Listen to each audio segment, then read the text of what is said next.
you use multiple threads in your applications more effectively. Now, many developers hear multi-threading and they think, well, my application's not CPU intensive, or it is CPU intensive, but it's not easy to make concurrent, and so they think this doesn't apply to them. But in fact, GCD can help the performance of almost any application on our system. It's also relatively simple to code, and it's cheap at runtime, so you should look into it. There are a few gotchas, performance-related gotchas associated with GCD that I'm going to talk about as well.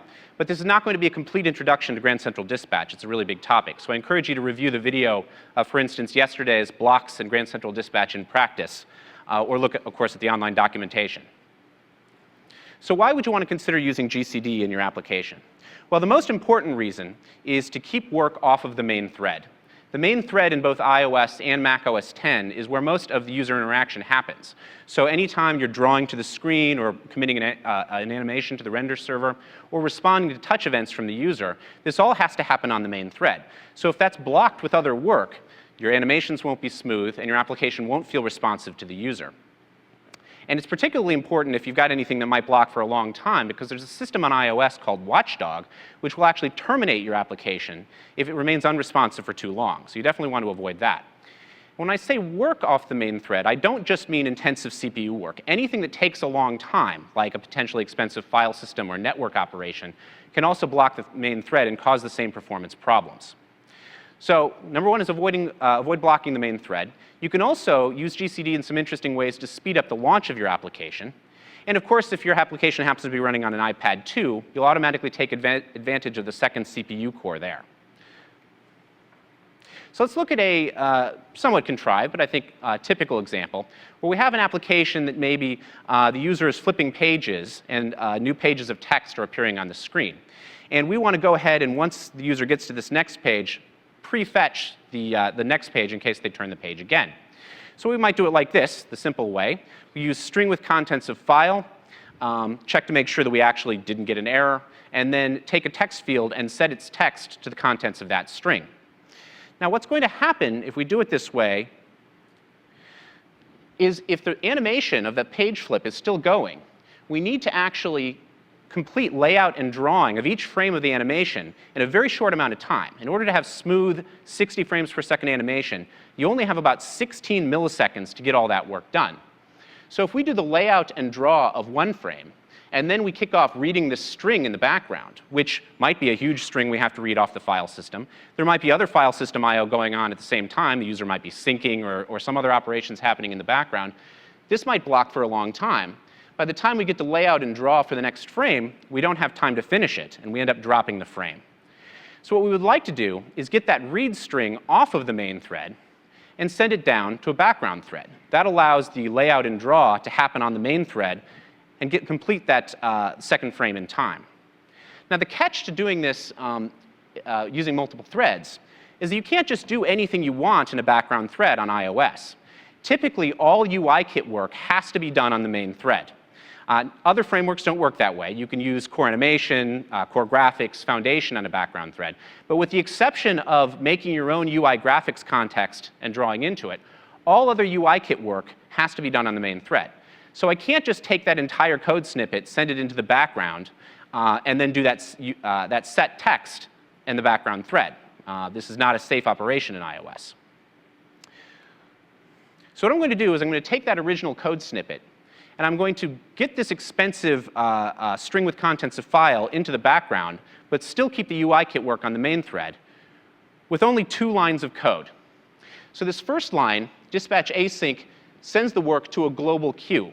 This is a concurrent queue that can actually execute multiple blocks simultaneously that does not block the main thread. So I do my string with contents of file there. Then once I have the string back, I dispatch async back to the main queue. So this, just that last line of text will operate on the main queue, and I do the set text there. So this is the way I can do the expensive work in the background without blocking the main thread, keep my animations smooth. You can also use GCD in some interesting ways to speed up launch. Suppose we have a typical scenario where you've got some work that you need to kick off at launch time. Maybe it's going to go off and fetch some resource from the network or read in some image files that I'm going to blit to the screen as soon as they're ready. So I kick this off at launch time, maybe in an init on an object that's read in from a nib, but it doesn't actually have to be completed at launch time. In this case, we have launch time work with some deferrable work in the middle, but it's not until all of that is done that the main run loop can start turning. No animations are going to happen, no touch events are going to be received until that main run loop starts turning. So we would like to take that deferrable work and have it not block the rest of this launch time work. Now, if I try to do the same thing I just did a moment ago, dispatch this deferrable work to a background queue, this might help. But if this really is expensive work, we can hit CPU contention. I now have two threads that are both trying to do CPU-intensive work at the same time. So while this is likely to speed up my launch a little bit, it's not going to get nearly as much of the benefit as we had expected. So back to the drawing board.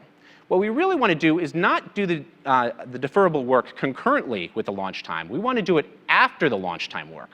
So, and this is very counterintuitive, but from the main thread that's already operating, I'm going to dispatch to the main queue. Now, this takes advantage of the fact that the main queue in GCD is actually drained inside the main run loop.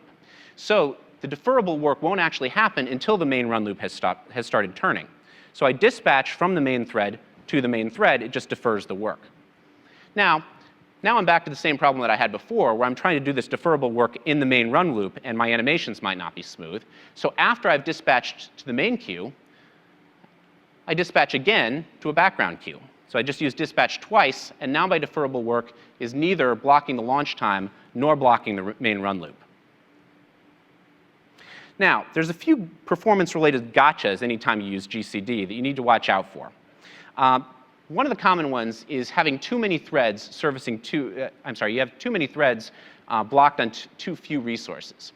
So GCD, when you use a concurrent queue, one of those global queues that I was using before, usually just sort of magically makes the right number of threads for the situation. So for instance, if you're running on an iPad 2, we will make more threads to service that concurrent queue than if we were running on an iPhone 3GS, for example. So usually we'll just make the right number of threads. But suppose I had that example before where I'm dispatching a block off to the background that's going to go to the file system and read in some large amount of text.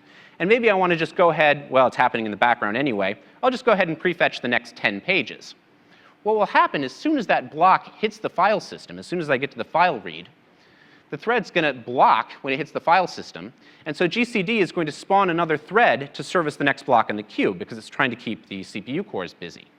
And pretty soon, if I've dispatched 10 or 20 of those, I'm going to have all of those threads running, and that's actually going to hurt the performance of your application because you don't want too many threads for the system to handle.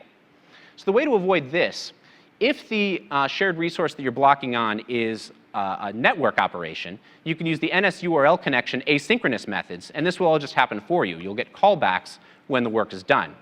If it's not a network, if it's some other file system operation or syscall, you can use a serial queue to serialize those operations so that they don't try to happen concurrently, and GCD does not spawn new threads for you. Now, you want to serialize the minimum possible amount of work. So this code snippet would look like this. You'd have some global serial queue that you've created just using one of the dispatch create functions. You dispatch async to a global file I/O queue.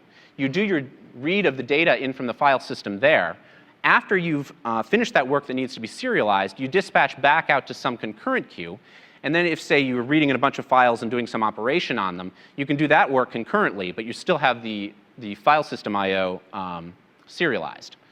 Now, if you're targeting iOS 5 only, there's actually a better solution to this in iOS 5, and that's to look into the dispatch I/O functions. But this example that I have here will work back in iOS 4 as well. Now, the next couple of GCD gotchas I want to talk about have to do with memory use in GCD. And this first one, retain cycles, is a particularly subtle problem that can be very difficult to figure out what's going on. So using blocks, especially if they reference objects, can cause retain cycles. So in this example, we have an object that holds on to a copy of a block. Maybe it's planning to dispatch this block repeatedly, so it just wants to copy it to the heap one time. Or maybe it's going to be sending it off to a timer or something like that. So when it's a init function, it creates the block, and in this case, the block's going to do something simple and contrived, just set myvar to 6, and then copy it to the heap. If you don't copy it to the heap, the block will go away after init returns.